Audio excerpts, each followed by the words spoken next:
Picture this. You are a Roman envoy standing in a foreign court on the edge of the Adriatic.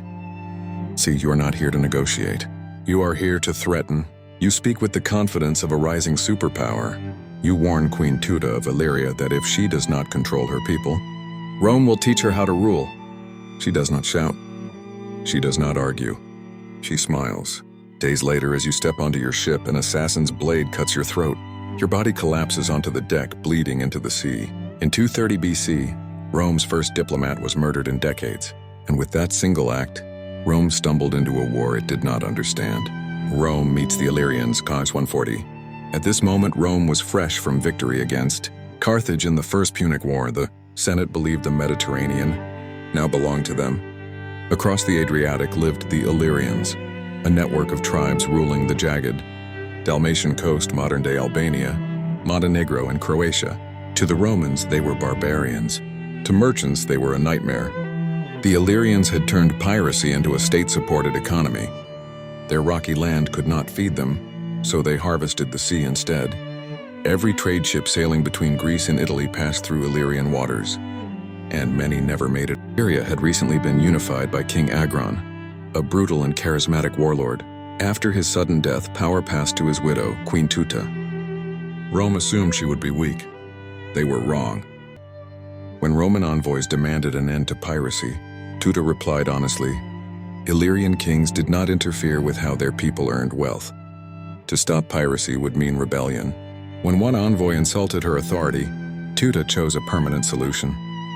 The assassination of a Roman diplomat was an act of war. Rome would not forgive it. Rome responded with overwhelming force, but in the Adriatic, brute strength failed. Roman quinqueremes were massive floating fortresses, designed for open sea battles. The Illyrians used small, fast ships called lembi. These vessels were light, agile, and deadly. They swarmed Roman ships, struck quickly, and vanished into hidden coves and river mouths where heavy Roman ships could not follow. This was naval guerrilla warfare. Rome wasn't fighting an army. It was fighting a method.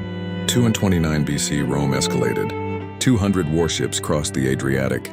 This was an invasion, not a warning. Illyria's fate was sealed not by battle, but by betrayal.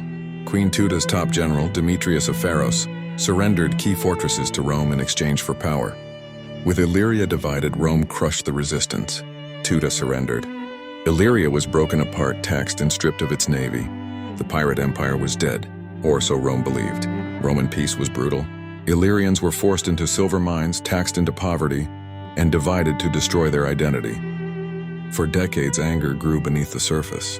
In 6 AD, Rome made a fatal mistake. They armed Illyrian men and attempted to recruit them for distant wars. Instead, those soldiers turned on their officers. Led by Bato the Dissitiate, the Illyrian revolt nearly destroyed the Roman Empire. 15 legions were lessened. Instead of resisting Illyrian strength, it absorbed it.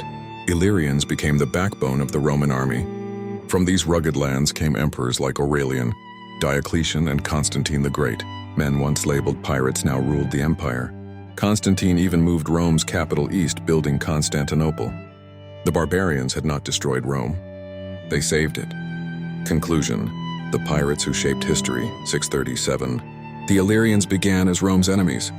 They were hunted, enslaved, and erased from maps. Yet their descendants shaped the future of Europe. When Rome sneered at Queen Tuta, it mistook resilience for savagery. History would prove otherwise. Sometimes the people an empire fears most are the ones it cannot survive without.